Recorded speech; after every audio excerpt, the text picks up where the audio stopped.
پہلی صلیبی جنگ۔ صلیبی جنگیں مسلمانوں اور عیسائیوں کے درمیان مذہبی جنگوں کا ایک سلسلہ تھا جو قرون وسطیٰ کے دور میں کرسچن لاطینی چرچ کی طرف سے شروع کی گئی۔ ان کا مقصد اسلامی حکومت سے مقدس سرزمین یروشلم کی بازیابی تھا، جبکہ یروشلم بیت المقدس سینکڑوں سالوں سے مسلمانوں کے زیر تسلط رہا۔ صلیبی جنگوں کو تاریخ میں جنونی جنگوں کے نام سے بھی جانا جاتا ہے، کیونکہ عیسائی دنیا نے ان جنگوں کے لیے صلیب کے نام پر جذبات بھڑکا کر شروع کروائیں، اس لیے صلیبی جنگوں کو مذہبی جنگیں بھی کہا جاتا ہے۔ صلیبی جنگوں کے لیے مغربی اتحاد کی طرف سے باستینی سلطنت سینکڑوں سالوں سے مسلمانوں کے ساتھ بیت المقدس کے لیے لڑ رہی تھی، تو اب یہ واضح تھا کہ باستینی سلطنت مسلمانوں کا اکیلے مقابلہ نہیں کر سکتی۔ 11ویں صدی تک اس علاقے پر سلجوق قبضے نے مقامی عیسائی آبادیوں، مغرب سے آنے والے زائرین اور خود باستینی سلطنت کو خطرے میں ڈال دیا۔ اس لیے باستینی سلطنت نے پوری عیسائی دنیا میں پیغام بھجوایا کہ باستینی سلطنت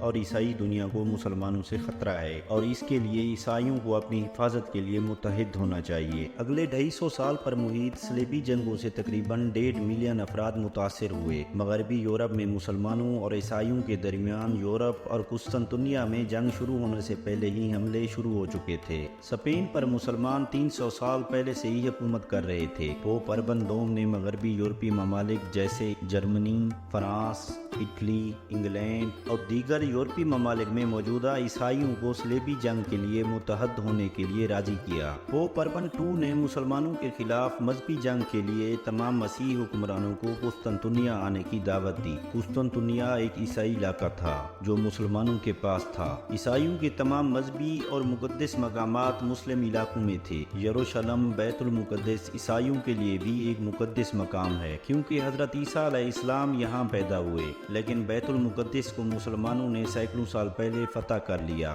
مسلمانوں سے یروشلم بیت المقدس پر دوبارہ قبضہ کرنے کے لیے پوپ اربن دوم نے پادریوں اور رہنماؤں کو پورے یورپ میں جھوٹا پروپیگنڈا کروایا کہ یروشلم میں عیسائیوں پر بہت ظلم ہو رہا ہے۔ حقیقت یہ ہے کہ حضرت عمر رضی اللہ تعالیٰ عنہ کے زمانے سے صلیبی جنگوں کے آغاز تک کسی بھی عیسائی پر بیت المقدس میں ظلم نہیں ہوا۔ سینکڑوں سالوں سے یہودی مسلمانوں کے زیر سایہ امن سے رہ رہے تھے۔ تو اس طرح پہلی صلیبی جنگ 1096 سے 1099 کے درمیان بہت سی جنگوں اور محاصروں کا ایک سلسلہ تھی۔ پہلی صلیبی جنگ کے لیے ابتدائی پہل 1095 میں اس وقت شروع ہوئی جب باستینی شہنشاہ الیگزس نے سلجوق سلطنت کی قیادت میں ترکوں کے ساتھ سلطنت کے تنازع میں پوپ اربن کو فوجی تعاون کی درخواست کی۔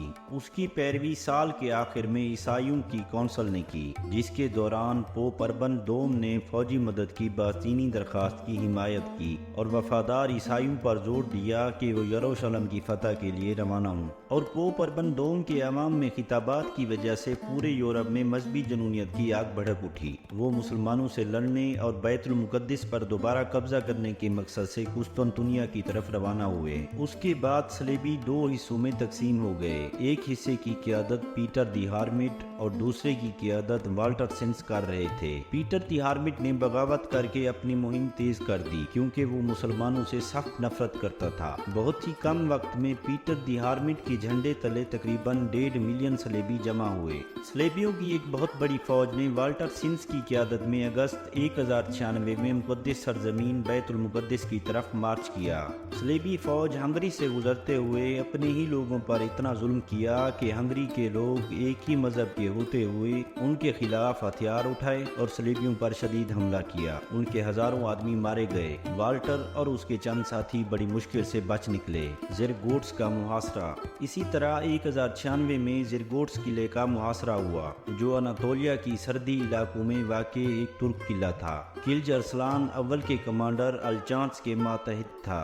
رینالڈ کے ماتحت عوامی صلیبی جنگ کے 6000 جرمنوں کی فوج نے اناطولیہ کی سرحد پر ایک چوکی قائم کرنے کی کوشش کی۔ جرمنی کی سرحد میں تقریباً 4 دن کی مسافت پر واقع ترک قلعہ زرگوٹس پر قبضہ کر لیا۔ قلعے کا کمانڈر الجانس رینالڈ کے قبضے کے 3 دن بعد پہنچا اور صلیبیوں کا محاصرہ کر لیا۔ محافظوں کے پاس پانی کی فراہمی نہیں تھی اور 8 دن کے محاصرے کے بعد انہوں نے 29 ستمبر 1096 کو ہتھیار ڈال دیے۔ کچھ صلیبیوں نے اسلام قبول کر لیا اور کچھ جنگ کے دوران مارے گئے۔ اس طرح ترکوں نے دوبارہ اپنا قلعہ واپس لے لیا۔ سیویڈوٹ کی جنگ۔ سیویڈوٹ کی جنگ عوامی صلیبی جنگ کی افواج اور اناطولیہ کے سلجوق ترکوں کے درمیان 21 اکتوبر 1096 کو لڑی گئی۔ اس جنگ نے عوامی صلیبی جنگ کا خاتمہ کیا۔ جرگوٹس کے محاصرے میں صلیبیوں کی عبرتناک شکست کے بعد دو ترک جاسوسوں نے یہ افواہ پھیلائی کہ عوامی صلیبی جنگ کے جرمن لیڈر نے نیسیا شہر پر بھی قبضہ کر لیا۔ اس کا اثر یہ تھا کہ صلیبیوں کے مرکزی کیمپ میں جوش و خروش پیدا ہوا تاکہ جلد از جلد شہر کی لوٹ مار میں شریک ہوں۔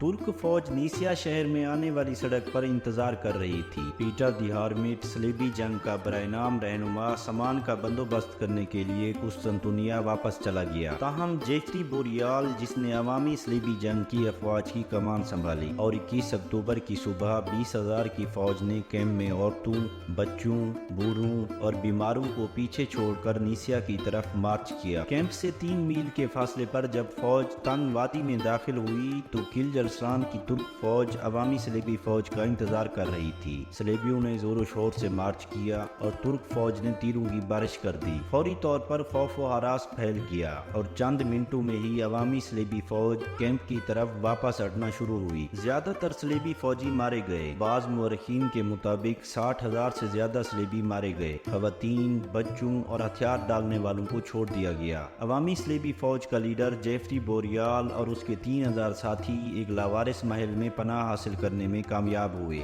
یہ چند ہزار لوگ قسطنطنیہ واپس لوٹے جو عوامی صلیبی جنگ میں زندہ بچ گئے تھے۔ اسی طرح عوامی صلیبی جنگ کا خاتمہ ہوا۔ نیسیا کا محاصرہ۔ نیسیا کا محاصرہ پہلی صلیبی جنگ کے دوران ہونے والی پہلی بڑی جنگ تھی جو 14 مئی سے 19 جون 1097 تک جاری رہی۔ نیسیا اناطولیہ کا شہر تھا جو جرمنی کی سرحد کے قریب واقع تھا۔ یہ شہر سلجوق ترکوں کے کنٹرول میں تھا جسے 1081 میں سلجوق ترکوں نے باستینی سلطنت سے جنگ کر کے قبضہ کر لیا۔ اس لیے صلیبیوں نے اسے واپس لینے کے لیے اپریل 1097 کے آخر میں صلیبی فوج نے قسطنطنیہ سے نیسیا کی طرف مارچ کیا۔ صلیبی فوج 6 مئی کو گاڈفری آف بولن کی قیادت میں اناطولیہ کے شہر نیسیا پہنچے جس میں مشہور صلیبی رہنما Robert II، Raymond IV، Peter the hermit اور اس کے ساتھ عوامی صلیبی جنگ کے کچھ بچ جانے والے فوجی اور مینوئل بوٹومائٹس کے تحت ایک چھوٹی باستینی فوج بھی شامل تھی۔ صلیبیوں نے 14 مئی سے شہر کو محاصرے میں لے لیا جس کی وجہ سے ترکوں کو خوراک اور بہت سے مسائل کا سامنا کرنا پڑا۔ باستینی شہنشاہ نے صلیبیوں کے ساتھ نہ جانے کا انتخاب کیا لیکن ان کے پیچھے نکل کر قریب ہی اپنا پڑاؤ ڈال لیا۔ ترکوں کی خوراک کی فراہمی کے لیے استعمال ہونے والی جھیل پہ باستینی فوج نے قبضہ کر لیا۔ باستینی کمانڈر مینوئل بوٹومائٹس کو باستینی شہنشاہ نے ہدایت کی کہ وہ صلیبیوں کے علم میں لائے بغیر ہتھیار ڈالنے کے لیے خفیہ طور پر ترکوں سے مذاکرات کرے، اور آخر کار 19 جون کو ترکوں نے باستینیوں کے سامنے ہتھیار ڈال دیے اور شہر پر باستینیوں نے قبضہ کر لیا۔ دورلیام کی جنگ۔ دورلیام کی جنگ پہلی صلیبی جنگ کے دوران 1 جولائی 1097 کو صلیبی افواج اور سلجوق ترکوں کے درمیان اناطولیہ کے شہر دورلیام کے قریب واقع ہوئی۔ اصل میں 19 جون کو نیسیا کے ہتھیار ڈالنے کے بعد صلیبی فوج نے 26 جون کو انطاکیہ پہ قبضہ کرنے کے لیے مارچ کیا۔ اگرچہ کلجرسلان کی ترک افواج نے ٹورنٹو کے بومٹ کے صلیبی دستے کو تقریباً تباہ کر دیا، لیکن عین وقت پر گاڈفری اور ریمنڈ II کے فوجی دستے وہاں پہنچ گئے جس سے ترکوں کو شکست دی گئی، جس سے دورلیام کی جنگ صلیبیوں نے جیت کر شہر پر قبضہ کر لیا۔ انطاکیہ کا محاصرہ۔ انطاکیہ کا محاصرہ پہلی صلیبی جنگ کے دوران ہونے والی مشہور جنگ تھی۔ یہ محاصرہ 20 اکتوبر 1097 سے 2 جون 1098 تک واقع ہوا۔ انطاکیہ شمالی شام کا ایک اہم شہر تھا اور صلیبیوں کی مقدس سرزمین بیت المقدس پر قبضہ کرنے کے دوران ان کے اہم مقاصد میں سے ایک شہر تھا۔ سلجوق سلطنت کے زیر قبضہ شہر کو قلعہ بند کر دیا گیا جس کی وجہ سے صلیبیوں کے لیے فتح کرنا ایک زبردست چیلنج تھا۔ صلیبی فوج جو مختلف یورپی خطوں کے نائٹس اور سپاہیوں پر مشتمل تھی جس کی قیادت ممتاز شخصیات جیسے ٹورنٹو کے بومٹ، ٹولس کے ریمنڈ IV اور بوائلن کے گاڈفری کر رہے تھے۔ صلیبی فوج 20 اکتوبر 1097 کو انطاکیہ پہنچی اور فوری طور پر شہر کو گھیرے میں لے لیا اور پھر محاصرہ شروع کر دیا۔ تاہم طویل محاصرے کے دوران انہیں کئی مشکلات کا سامنا کرنا پڑا۔ خوراک کی سپلائی کم ہوئی اور فوج کو اپنے لیڈروں کے درمیان اندرونی تنازعات اور اختلافات کا سامنا کرنا پڑا۔ مشکلات کے باوجود صلیبی جون 1098 میں انطاکیہ کی افواج کو پسپا کرنے میں کامیاب ہوئے۔ اس کامیابی کے بعد شہر کا دفاع کمزور ہو گیا اور 2 جون 1098 کو صلیبیوں نے بالآخر دیواروں کو توڑ دیا، محافظوں کو مغلوب کر کے انطاکیہ کا کنٹرول حاصل کر لیا۔ تاہم تمام صلیبی رہنما اس بات پر متفق نہیں تھے کہ شہر پر کس کو حکومت کرنی چاہیے، جس کی وجہ سے مزید اندرونی جھگڑے شروع ہوئے۔ بالآخر ٹرنٹو کے موومنٹ انطاکیہ کے حکمران کے طور پر ابھرا۔ انطاکیہ پر قبضہ صلیبیوں کے لیے ایک اہم کامیابی تھی، لیکن یہ مقدس سرزمین میں اپنے قدم جمانے کی ان کی کوششوں کا صرف آغاز تھا۔ انطاکیہ کی جنگ 1098 میں پہلی صلیبی جنگ کے دوران واقع ہوئی، جو فرانسیسی افواج اور سلجوق حکمرانوں کی امدادی مسلم افواج کے درمیان لڑی گئی۔ مسلمانوں کا مقصد انطاکیہ کو صلیبیوں سے دوبارہ حاصل کرنا تھا۔ پہلی صلیبی جنگ کا آغاز پوپ اربن دوم نے 1096 میں کیا، جس کا مقصد یروشلم اور مقدس سرزمین بیت المقدس اور دیگر مقدس مقامات کو مسلمانوں کے قبضے سے واپس لینا تھا۔ صلیبی فوج، جس کی قیادت مختلف یورپی اشرافیہ اور فوجی رہنماؤں نے کی، اکتوبر 1097 میں انطاکیہ کا محاصرہ کیا اور جون 1098 میں اس پر قبضہ کر لیا، لیکن صلیبیوں کو سلجوق حکمرانوں کی طرف سے بھیجی گئی ایک بڑی مسلم امدادی افواج کا سامنا کرنا پڑا۔ آخر کار 28 جون 1098 کو صلیبیوں نے مسلم افواج کا سامنا کیا۔ صلیبیوں نے ایک زبردست جنگ کی اور مسلم افواج کو پسپا کرنے میں کامیاب ہوئے اور صلیبی افواج نے انطاکیہ کی جنگ جیت لی۔ صلیبیوں کے نظم و ضبط اور پرعزم دفاع نے فیصلہ کن فتح حاصل کی، جس سے صلیبی انطاکیہ پر اپنا کنٹرول برقرار رکھنے میں کامیاب ہوئے۔ یروشلم کا محاصرہ 7 جون سے 15 جولائی 1099 میں پہلی صلیبی جنگ کی یورپی افواج نے کیا، جس کا دفاع مسلم فاطمی خلافت نے کیا۔ یروشلم بیت المقدس کا محاصرہ پہلی صلیبی جنگوں کی آخری بڑی جنگ تھی۔ پہلی صلیبی جنگ ایک عیسائی فوجی جنگوں کا سلسلہ تھی، جو 1096 سے 1099 کے درمیان واقع ہوئی، جن کا مقصد مقدس سرزمین، خاص طور پر یروشلم بیت المقدس کو مسلمانوں سے دوبارہ حاصل کرنا تھا۔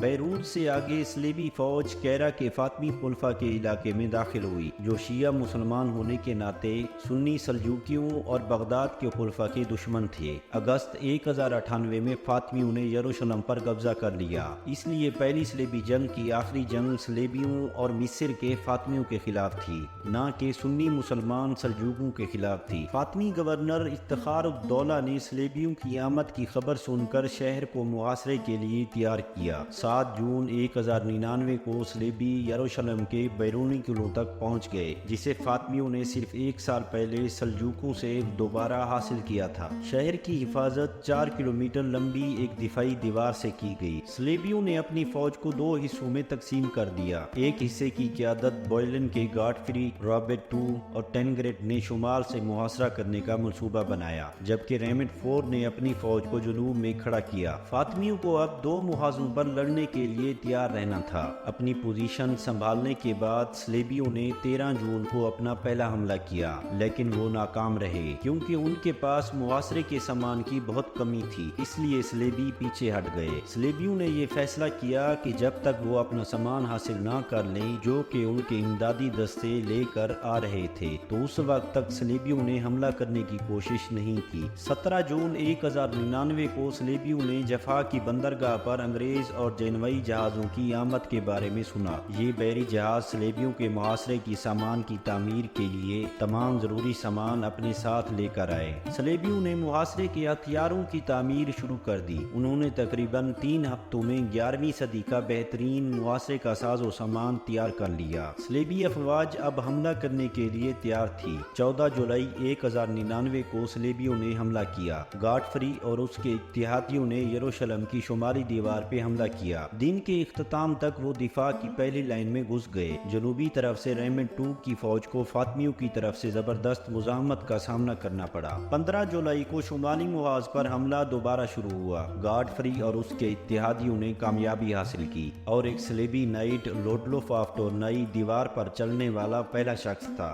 جلد ہی صلیبیوں نے تیزی سے دیوار پر قدم جما لیے اور جیسے ہی شہر کا دفاع ٹوٹ گیا، خوف و ہراس کی لہروں نے فاطمیوں کو ہلا کر رکھ دیا۔ لیا۔ 15 جولائی 1099 کو صلیبی یروشلم بیت المقدس میں داخل ہونے میں کامیاب ہوئے۔ صلیبیوں نے وہاں کے باشندوں، مسلمانوں اور یہودیوں کا یکساں قتل عام شروع کر دیا۔ شہر کا فاطمی گورنر افتخار الدولہ فرار ہونے میں کامیاب ہوا۔ عینی شاہدین کے مطابق یروشلم کی سڑکیں خون سے بھری ہوئی تھیں۔ اس محاصرے کے نتیجے میں ہزاروں مسلمانوں اور یہودیوں کا اجتماعی قتل عام ہوا۔ اسی طرح پہلی صلیبی جنگ کے نتیجے میں صلیبیوں نے یروشلم بیت المقدس پر قبضہ کر کے صلیبی ریاست بنا لی۔ یروشلم بیت المقدس تقریباً 1 صدی تک عیسائیوں کے قبضے میں رہا، یہاں تک کہ 1187 میں ہتین کی جنگ میں صلاح الدین ایوبی نے صلیبیوں سے بیت المقدس واپس لیا۔